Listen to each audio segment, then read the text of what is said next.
என்னால் அவரை மறக்க முடியலை. திருமணமாகி குழந்தை பிறந்த பிறகும் பழைய காதலனை மறக்க முடியாத பெண். அடுத்து நடந்த விபரீதம். ராமநாதபுரம் மாவட்டம் உச்சிப்புலி அருகே உள்ள நாகாச்சி கிராமத்தை சேர்ந்தவர் சசிகலா, வயது 27. அதே பகுதியைச் சேர்ந்தவர் பாண்டி, வயது 28.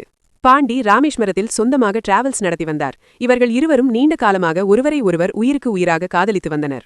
இவர்களது காதல் விவகாரம் இரு வீட்டினருக்கும் தெரியவந்த நிலையில் பாண்டியின் பெற்றோர் முறைப்படி சசிகலாவின் வீட்டிற்கு சென்று பெண் கேட்டுள்ளனர். ஆனால் சசிகலாவின் குடும்பத்தினர் மறுத்துவிட்டனர். தனது பெற்றோர் தனது காதலுக்கு எதிர்ப்பு தெரிவித்ததால் சசிகலாவின் காதல் கைகூடவில்லை. சசிகலாவின் சம்மதம் இல்லாமலேயே அவரது உறவினரான முருகன் என்பவருக்கு அவரை திருமணம் செய்து வைத்தனர். கடந்த 5 ஆண்டுகளுக்கு முன்பு நடந்த இந்த திருமணத்திற்கு பிறகு சசிகலா குடும்ப வாழ்க்கையில் ஈடுபட்டார். இந்த தம்பதியினருக்கு தற்போது 4 வயதில் அழகான பெண் குழந்தை ஒன்று உள்ளது. ஆனால் திருமணமாகி 5 ஆண்டுகள் கடந்தும் ஒரு குழந்தைக்கு தாயான பிறகும் சசிகலாவால் தனது பழைய காதலன் பாண்டியை மறக்க முடியவில்லை.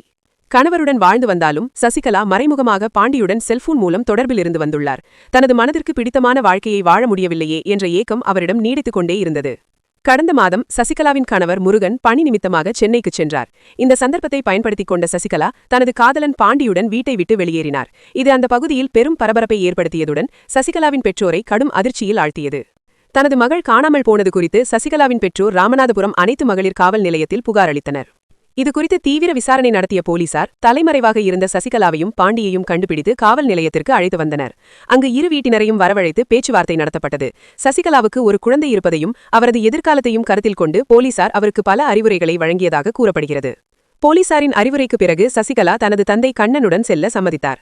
தந்தை தனது மகளை வீட்டிற்கு அழைத்துச் சென்றார். ஆனால் பாண்டியை பிரிய நேரிட்டதும் காவல் நிலையம் வரை சென்ற அவமானமும் சசிகலாவை மனதளவில் வெகுவாக பாதித்தது. யாரிடமும் சரியாக பேசாமல் இருந்த சசிகலா நேற்று முன்தினம் இரவு யாரும் எதிர்பாராத நேரத்தில் தனது வீட்டில் தற்கொலை செய்து கொண்டார். இந்த செய்தி சசிகலாவின் காதலன் பாண்டிக்கு எட்டியகும் மிகுந்த மனவேதனை அடைந்தார். பாண்டி தனது டிராவல்ஸ் தொழில் நிமித்தமாக சுற்றுலா பயணிகளை ஏற்றிக்கொண்டு பெங்களூருக்கு சென்றிருந்தார். பயணிகளை இறக்கிவிட்டுவிட்டு தனது காரில் மீண்டும் ராமேஸ்வரம் நோக்கி திரும்பிக் கொண்டிருந்தார். தர்மபுரி மாவட்டம் பாளையம் சுங்கச்சாவடி அருகே அவர் வந்து கொண்டிருந்தார். தான் உயிருக்கு உயிராக நேசித்த பெண் இனி இல்லை என்ற செய்தியை தாங்கிக் கொள்ளும் சக்தி அவருக்கு இல்லை. இதனால் மனவேதனை அடைந்த அவர் சுங்கச்சாவடி அருகே காரை ஓரமாக நிறுத்தினார். அங்கிருந்த ஒரு மரத்தில் தூக்கு போட்டு தற்கொலை செய்து கொண்டார்.